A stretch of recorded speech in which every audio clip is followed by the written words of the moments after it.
Hello and welcome to the Crooked Letter Sports Podcast, the show about Mississippi sports and the folks who play them. I'm Tyler Cleveland, joined as always by my co-host and dad, Rick Cleveland. Dad, how was your weekend? Weekend's good, yeah. Good. I'm so glad. I'm glad to be back in studio with you this morning. We got an exciting show on deck. I'm going to be joined by Ole Miss basketball coach Chris Beard, whose Rebels are off to a 9-1 start as of this morning, recording it on Tuesday. Of course, they play tonight against Southern. We'll get into it a little bit with Coach Beard. But first, Dad, I want to get to a couple of key pieces of news from the last week. I think right off the top, we got to talk about the JSU Tigers, who beat South Carolina State 28-7 Saturday to win the HBCU National Championship. Coach T.C. Taylor and the Tigers really kind of took care of business and kind of erased all doubt. They sure did. And as a matter of fact, T.C. succeeded where his more famous predecessor did not. I see you could not wait to get it out. I could not.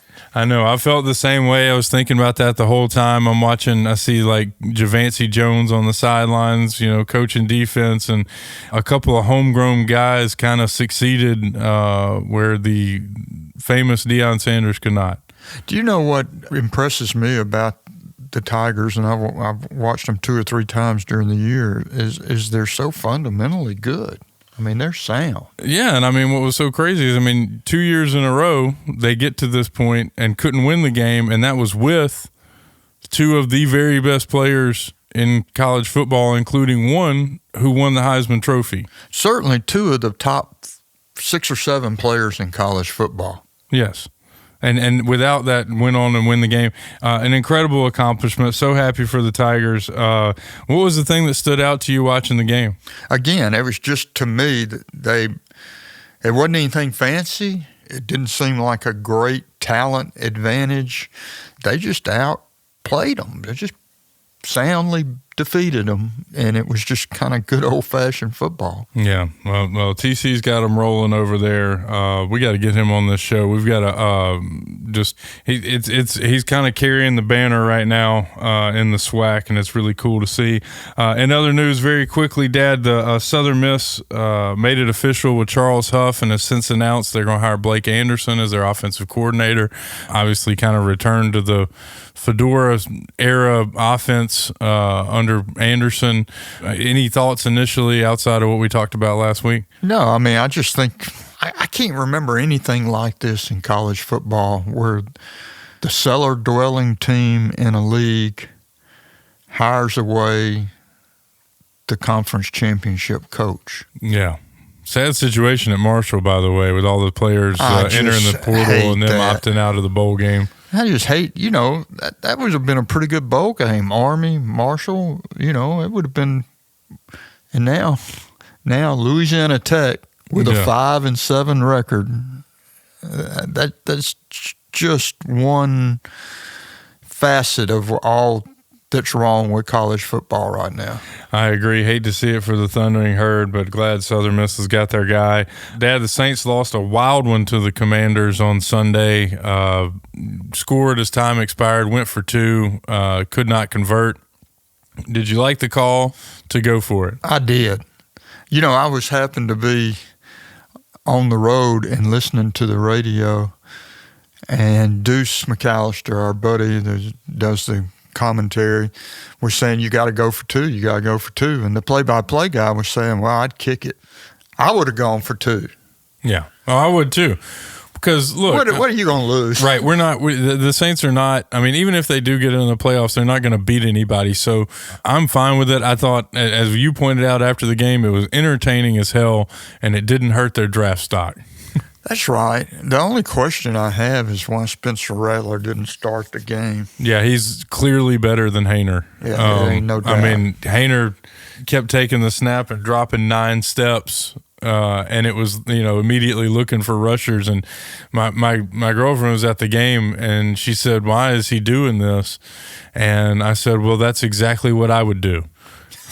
Given the situations, exactly what I would do. I would take the snap, run backwards 10 yards, and start looking for ways to get down. Self-preservation instinct. That's right. The other news, Ole Miss has opened up as a 14.5-point favorite over Duke. Both of us kind of whomped over the matchup with the Blue Devils and the Gator Bowl for the Rebels. But do you think 14.5 sounds about right? Yeah, but I'm trying to figure out what won't means. Well, it's kind of a letdown. Oh, okay. It's kind of a letdown that they got this wonderful season ends with a matchup against Duke. Yeah, well, and we get right back to it. They didn't do what they needed to do when they needed to do it. Yeah, you're right. You're right. Would you take the Rebels at 14.5 right now? I think it's about right. I don't think I'd like either side of it. Yeah. Okay. Well, all the news wrapped up, Dad. We've got a big main course today, so let's get to it. We're joined today by Ole Miss basketball coach Chris Beard. Yeah, boy, what a job he's done in a short time at Ole Miss. They're for real. Of course, in that league, you damn well better be for real. Yeah, it's pretty good. I was looking at it this morning. I think it's 10 teams in the SEC ranked in the top 25 coaches poll. I think South Carolina's got the worst record at 7-3. 5 of the top 7 teams in the poll. Yeah. I mean, it could be a 9 or 10 bid league is what we're looking at here. So it's a tough road to hoe for the Rebels, but like you said, off to a really good start, as is Mississippi State. So exciting basketball season in Mississippi. It really should be. I tell you, you could be a really good team. You can be a top 25 team and have a losing conference record this year. There will be a top 25 team with a losing record. That's wild. That's wild. Well, let's get into it with welcome into the show, Ole Miss basketball coach Chris Beard. Thanks for joining us this morning. Know you're a busy guy. Glad to be on, guys. Good morning. Well, Chris, I mean, what can we say so far? You guys coming off a successful season. We're recording this on Tuesday morning, so as of this moment, you're 9-1 to start the season. Got a good home test tonight against the Southern Jaguars, but off to a really good start this year, so congratulations on your success. I appreciate it. It still is really early in the season, but obviously our guys I think have started to lay a foundation this season where you can kind of visualize how this thing could be successful. So it's our second season in Oxford, really high expectations internally. I think we are off to a good start. We've shown that we can play some good basketball over many segments. We're still lacking, the consistency to put our best basketball out there for 40 minutes, but that's probably no different than most teams this time of year. Chris, our buddy Tim Floyd, good friend of yours, good friend of mine, told me a long time ago that in college basketball, guards are what you got to have to win. You just got to have good guard play. And, boy, you've had it. I mean, your guards have really stepped up. Yeah, I agree with Coach on that with guard play. Of course, there's a few of us, when you have guards and you're sitting around and you're wishing you had a big guy too. But there's no question that look, the ball's in the guard's hands most of the time, and the ball's the most important thing. It's the most important thing to guard, to defend, and it's the most important thing to take care of on offense and try to get it in the basket from time to time. But I do feel good about our backcourt. Last year, our first year at Ole Miss, I was really proud of that team. I thought we established the identity of the program and really had a good season. Probably missed the NCAA tournament by a couple of games. But obviously, one of our objectives in recruiting last spring and this summer and all the way into this morning's player development is to try to develop our backcourt. So with Matt Morrell and Jalen Murray coming back, and then with the additions of Sean Padula and Barnes and others, we do feel good about the depth of our backcourt, and certainly the production to this point has been really good. I was going to ask you about Padula. The guy can shoot the lights out of it, but what impresses me the most is the way you talk about protecting the basketball. I think you guys have committed 81 turnovers in 10 games and forced about 160, so about doubled that up. And the 10 steals and 4.5 blocks. I mean, it's not like you've got like you said, some man-eaters inside, so you guys really playing some pretty good defense. Yeah, I think every year, the defense starts with kind of the non-negotiables. And for us, that's just embracing defense and understanding that is the identity of our program. That's our backbone and always will be. But that's really no different than anyone else is trying to win in college basketball. I think in our league last year, in my opinion, Tennessee had the best defense. They won the league. We scrimmaged Houston last year. We understood how good their defense was. They won the Big 12, all the way down to really UConn. I thought UConn had, one of, if not the best defense in March last year, and they won the championship. So it sounds kind of like coaching speak or Captain Obvious, but it really is true. I mean, you got to get stops to win. So for us, that starts in recruiting. It starts every day in practice, film sessions. It's just what we emphasize most. I think now when you get from individual seasons, your defense can change a little bit the way it looks. Certainly this year, one of our objectives is, we're trying to create more possessions. We're trying to turn the other team over. We're trying to force tough shots and get some steals, some blocks. And our guys have embraced that this year, no doubt about it. I tell you, I've talked to you about this before, Chris, but Juju Murray is really, really playing, I think, at a high level. You look at his assist turnover, 47 and 10. He's shooting 48% from three-point land. Tell us about how you got him. Yeah, there's so many stories in college basketball, Rick, and you can't tell them all on day one. But I still remain confident that Juju's story will be told on the national level at some point, and it's an awesome story. Juju grew up in the Bronx, right next to Yankee Stadium. I mean, you could take a tennis ball and throw it from his mother's front doorstep to the outfield at Yankee Stadium. And so those of us in basketball, you know what that means. When a guy's from the Bronx and he grew up playing basketball, he's a tough guy. Basketball is important to him. He's competitive. Juju was one of those guys kind of during the COVID time where recruiting was all out of whack. Not that it's not all out of whack right now too, but that's a different show. So Juju went to St. Pete's, which basically kind of the local school from where he was at in the Bronx, location-wise, because he was recruited in kind of an unorthodox way, as most of the players were in those days when COVID hit. Nobody could go see games. When Juju gets to St. Pete's, he wasn't a big name. He wasn't a nationally ranked recruit, but all he did was play in the Elite Eight as a freshman and played meaningful minutes on a really good St. Pete's team. Juju returned his sophomore season and improved. And that was the first thing that caught my eye in terms of recruiting Juju, because we're always looking for guys that improve from day to day, from week to week, from season to season on that stat sheet as well. A coaching change happened after Juju's second year at St. Pete's, or first year. And because of the coaching change, he made a decision to maybe look for another opportunity. He wasn't running from anything. He loved St. Pete's. They were winning, just like a lot of players. He's trying to better himself. So, Juju's always been kind of a scorer, ball in his hand scorer. The job here at Ole Miss, we need a playmaker. And I thought Juju basically embraced trying to play basketball last year different than he ever had. And we had a good season, period. Going into this year, the same challenge. And it's really, really hard when you're already an established good player and we're talking about you changing your game and improving. It's kind of like that old most improved player award is normally for a guy that wasn't very good the year before and now he's better. But actually, Juju was really good last year, and he has a chance to be in that most improved category, as do some of our other guys. So he's a tough guy. He can obviously shoot the basketball.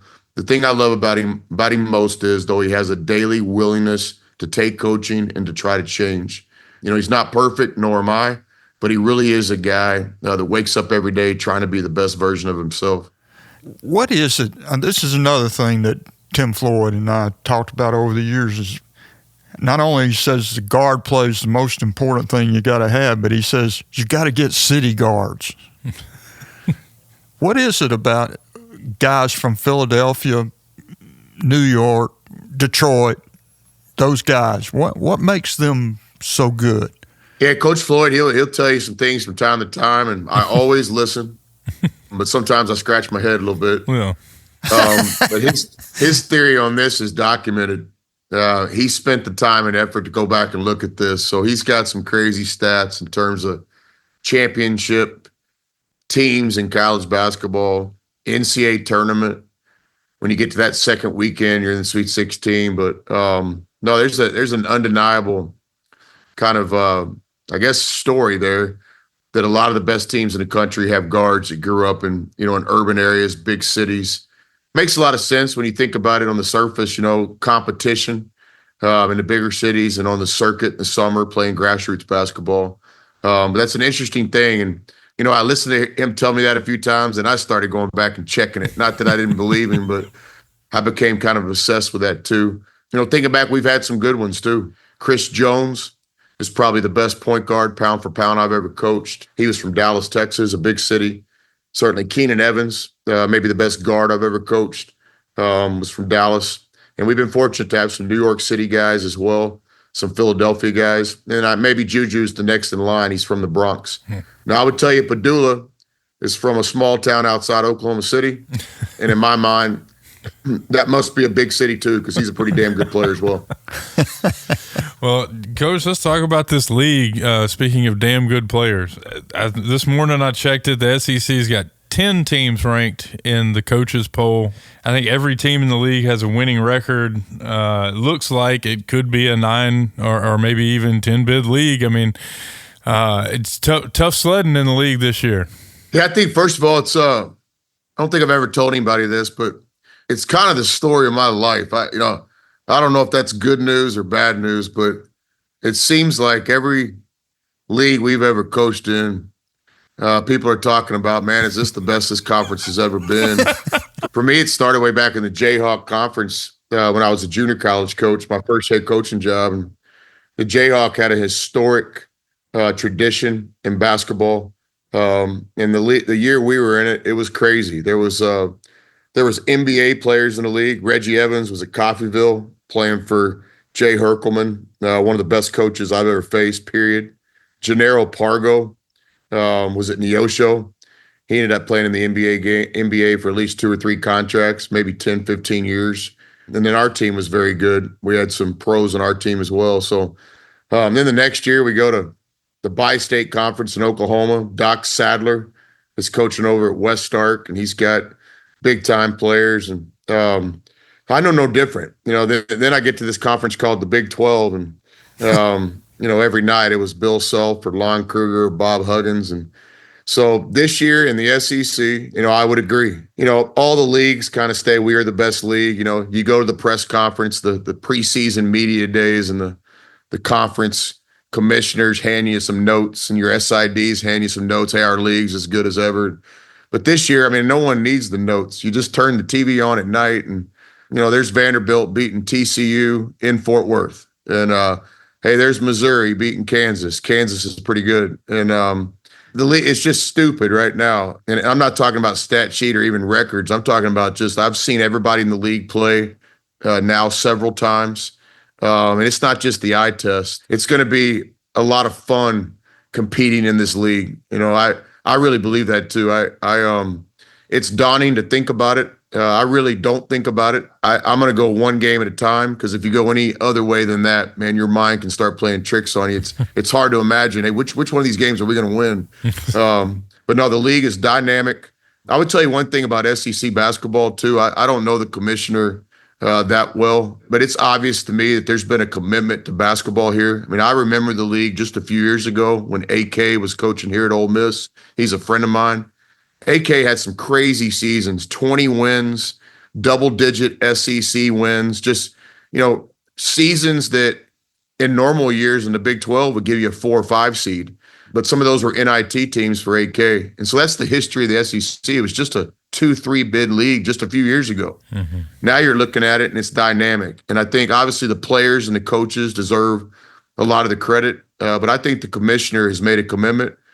We have Garth now working on the men's basketball side. Garth's from the NBA. I don't know what his title is. To me, he's running SEC basketball with Commissioner Sankey's support.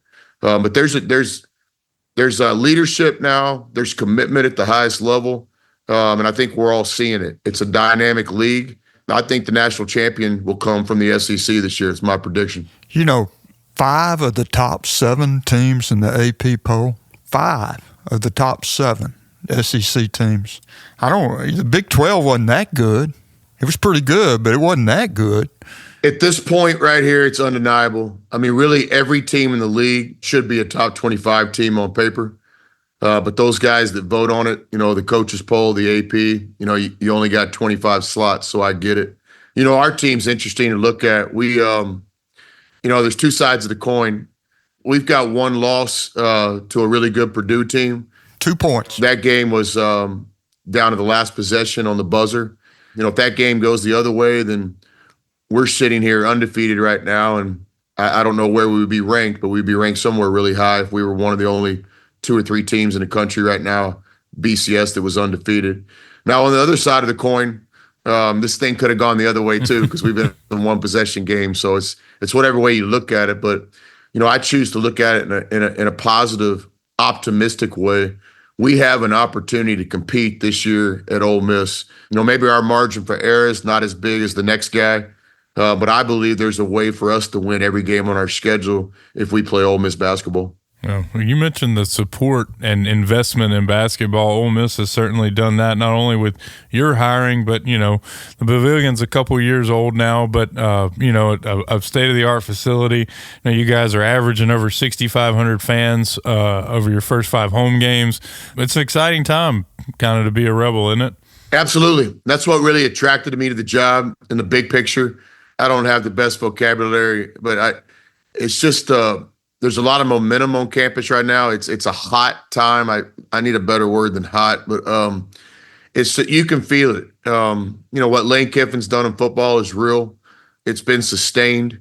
It's not a one-hit wonder. So many other sports. Our volleyball team was so fun to watch this year. They made the NCAA tournament, won an NCAA tournament game for the first time in history. Our women's basketball with Coach Yo is real. It's been fun to watch Coach Yo's team. Baseball, of course, won the Natty just a couple of years ago, and the Olympic sports. And so the enrollment here is growing. They can't build the dorms fast enough. It's a place where kids want to go to school, get a great education. You live in a great college town. So, yeah, there's no doubt about it. There's just an excitement in Oxford right now. And we're trying to do our part in men's basketball. Golf team's rated number 1 in the country, too. Yeah, as a coach, that's the problem. When you start trying to name everybody, you forget something. Golf coach has become a friend of mine. He's a great guy. Yeah. Yeah, I tell you what he does, Rick, is he loves Ole Miss. It's not just golf, it's Ole Miss on his shirt, because he goes out of his way to help everybody. He was one of those guys that reached out to us the first day we were here. He's a great guy, championship coach, and he's done a lot for us. All right. The one thing I see looking at your stat sheet, I wanted to get to this before we get out of here. The one thing I see that might be a problem when you get into SEC play is rebounding. Is that an area where you need to get better, or what do you think there? Yes. Every morning when I wake up, I'm worried about it. Every night when I go to bed, it's a quick prayer for the 3 daughters and our rebounding needs. Last year was an issue. We tried to address it: recruiting, daily coaching, emphasis. I would say that we're a work in progress, and it's yet to be determined.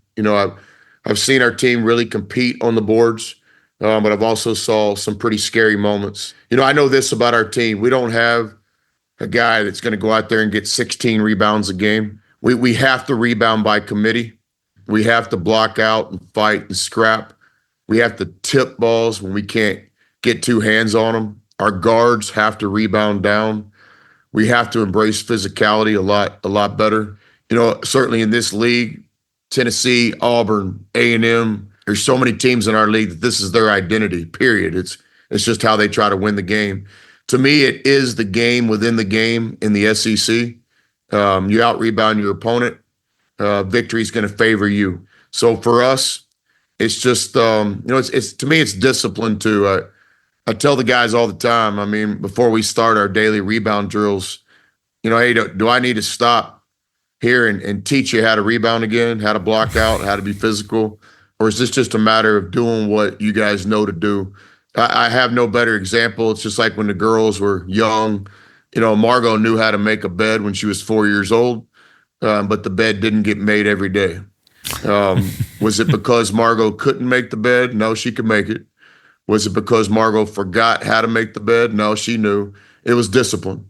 And I think at the core of rebounding, you can talk about physicality and talent and guys that can jump and natural rebounders. I understand all that. Those are real. But I think at the core of everything is discipline. Are you disciplined enough to do your job every time a shot is taken? Whether that's a face block out, a wedge block out, a physical block out, maybe even a hard foul from time to time. And that's where we are right now in our journey. I have a lot of confidence in our players. I think we have good players. I know we have good players. But are we disciplined enough to do the right thing every possession? No, we're not right now. And that's what we're working towards. One last thing, Chris. We got two really, really good basketball teams in Mississippi right now. And you and Coach Jans at Mississippi State are developing quite a rivalry. Could you talk about that? I mean, these are two good teams, and when y'all get together, it's a hell of a game. I agree with that. And I learned a little bit more about that every day. There's not one day in my life that somebody doesn't explain the expectations of what people here expect when we play Mississippi State. And I'm sure Jans would tell you the same thing. Jans and I have known each other for a long time. I've watched his teams at everywhere he's been. Howard College was the first time I got to see Jans as a head coach, and that wasn't his first head coaching job. But it's a real rivalry. This state is special for so many reasons, but it really is a state divided. Last year we split, and Jan said it best. We were able to maintain the friendship at some level. We don't talk as much as we used to, and we look at each other a little bit different now. But I understand what a good coach Jans is and what his teams are all about. But it's a rivalry that's real, and I enjoy it. To me, it's one of the things in college basketball that makes college basketball special. With all the conference realignments, sometimes it's hard to see those. But this one's real. It's been here for a long time, long before me and Jans were coaching at these two great schools, but also the rivalry will be here long after we're gone one day. But no, it's special. The games in Oxford, the games in Starkville, I would argue there's not a better rivalry in college basketball. I know there's probably some that get a little more attention, but if the two programs keep developing, keep winning, I think bright days are ahead for this special game. Really looking forward to this season and the SEC. It's just going to be like walking through a battlefield with landmines. It really is daunting thinking about it. We from time to time we'll kind of look at what's ahead, because the preparation for all these games, it started way back in the summer. And what I try to do is just naturally watch teams play throughout the season. Basketball is my job, but it's also kind of my hobby and passion. But there's been a few times this year where I turn the TV off and just get on back to the game I'm working on, because it can be very mentally taxing thinking about what's coming. But the core of it really is a lot of fun. I mean, you get into this to play at the highest level, to coach at the highest level, to be in the big boy game, as I've called it for years. But it's going to be an 18-round fight. I think the team that probably perseveres, the teams that are able to have short-term memories, you got to get on your next game pretty quick in this league. But we're looking forward to it. I believe that we've earned the right to be a part of the fight this year. It's going to be interesting to see how this thing goes down. Well, Coach, we sure do appreciate your time. Hopefully you get a little bit of respite here over Christmas before you guys start this grueling conference slate on January 4th at home against Georgia. But again, appreciate your time this morning, and thanks so much for joining us. Thank you, guys. Y'all have a great weekend. You too, buddy. Special thanks again to Coach Beard for joining us this morning. That's all the time we've got this week. Quick programming note, we'll be off next week for Christmas, but you can check out our end of the year in review show that'll come out on December 31st, New Year's Eve. Y'all have a safe week out there. Be safe traveling for Christmas. And from all of us here at the Crooked Letter Sports, have a happy holidays. Talk to you then.